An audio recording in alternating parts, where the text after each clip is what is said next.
Good morning, friends. Today we are going to cover topic 9, human gas exchange. If you have your Cornell notes ready, it'll be nice for you to pause after this part so you can write down the learning objective. So your learning objective today is 9.1.1. Describe the features of gas exchange surfaces in humans. Limited to large surface area, thin surface, good blood supply, and good air supply. So what is our step to success? Firstly, if you can actually list down the features of the lungs that are adapted to gas exchange, that would be great.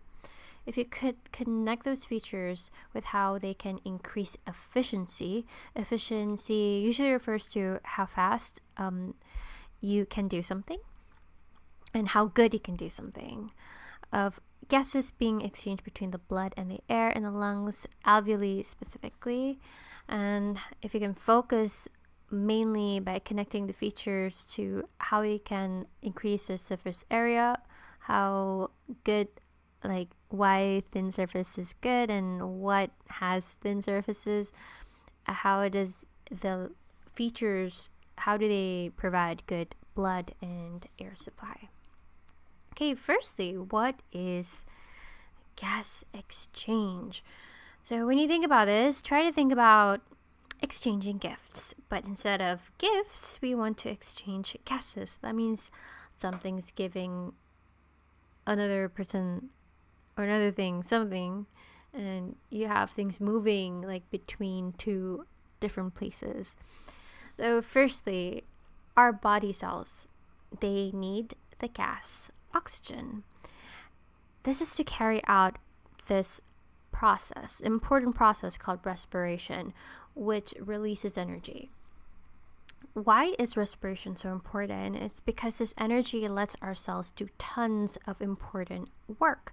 So if you guys remember your Mrs. Gren, we learned this in year 7 or year 8, movement, reproduction, sensitivity, growth, respiration, excretion, and nutrition. So movement, reproduction, sensitivity, and growth, as well as excretion, these require energy. So for you to move your body, you do need energy for that, for example, and for you to grow too. But how do we get energy is actually from the nutrition part. You get energy from food, don't you?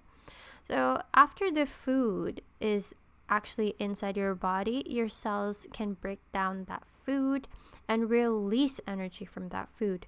One of the prime examples of energy containing food is glucose, which is a carbohydrate, and as well as fat as well provides a good load of energy. And that energy can only be released if your cells carry out the process respiration. Respiration is good. Yes, it gives you energy, but it's not that great part, which is the waste gas called carbon dioxide. So because carbon dioxide is not good for you, you have to remove carbon dioxide as well.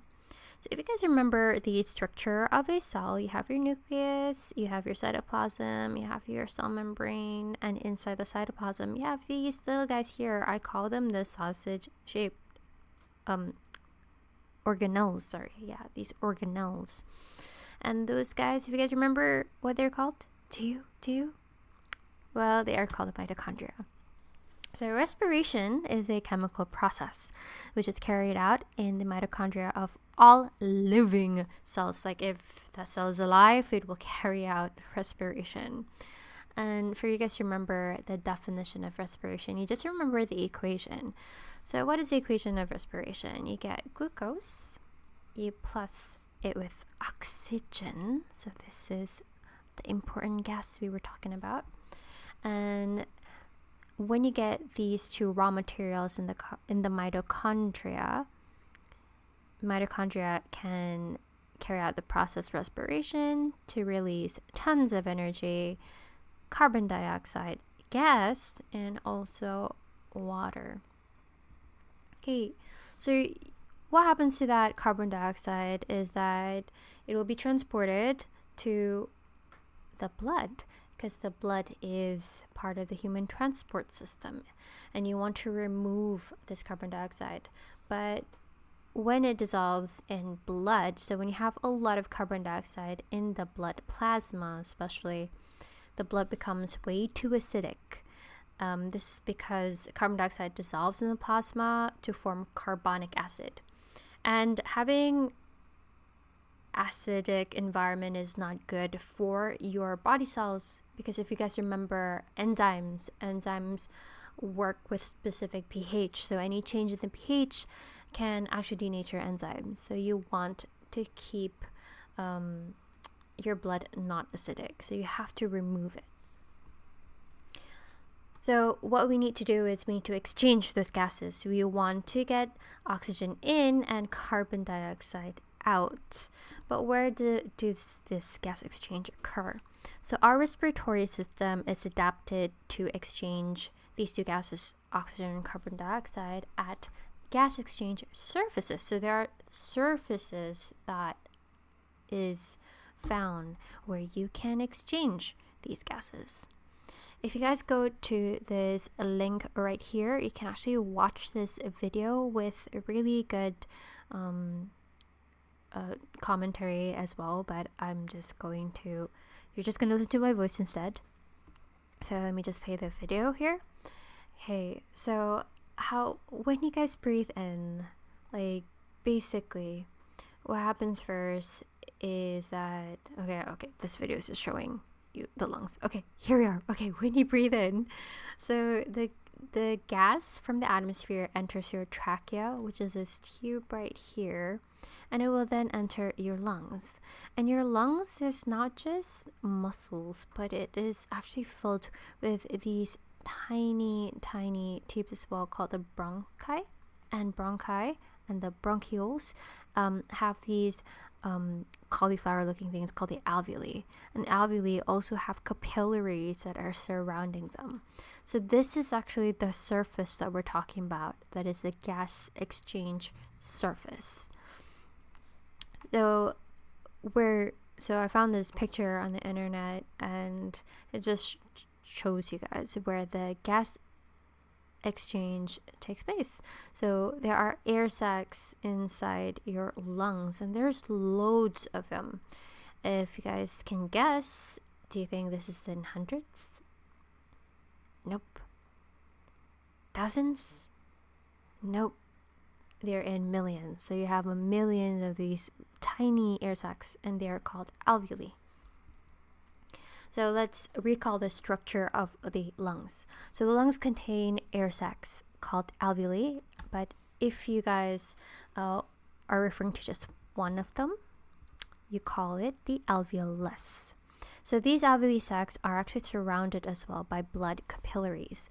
So blood capillaries, if you guys remember, they are a type of blood vessels, and they're the smallest and thinnest blood vessels. So this is what we are referring to right here. So that's your lung, your whole lung, which has alveoli inside them. That right there is the alveolus wall.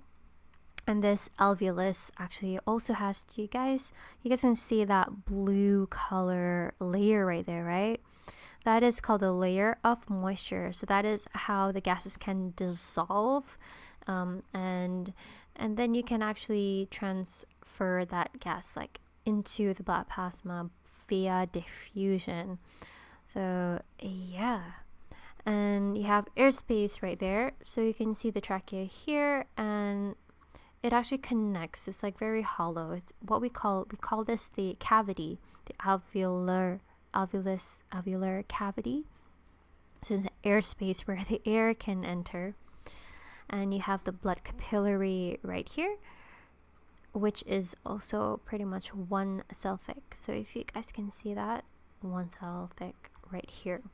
So where is this gas exchange surface? It is right over here. This is where the gases will move in and out. Okay, so what are the adaptations of the features in the lungs? So we want to increase efficiency, how well we can exchange the gases, and we need it fast because we all need oxygen all the time to respire. As in, carry out respiration to release energy. So the lungs need structures that would help to increase surface area. So the adaptation, firstly, to increase surface area. Secondly, we also need to have thin surfaces. So that really pretty much refers to how thick, like measurement, how thin or how thick or thin something is. Thirdly, we need to have some structures that give us a good supply of air, because air contains the gases that we need. And we also need structures that give us a good supply of blood. And that refers to your blood vessels, because those are the ones that carry the blood, right? Okay, firstly, large surface area. Okay, surface area refers to the outside area of an object. For example, the area around the outside of the cells. So this is right here, this is your surface area, isn't it? So what we're referring to is like that part right there and that part right there. That's the surface area that we are referring to of gas exchange. But how do we increase the surface area so that it's larger? Okay, larger surface area means you have more of something that can pass through at a particular time.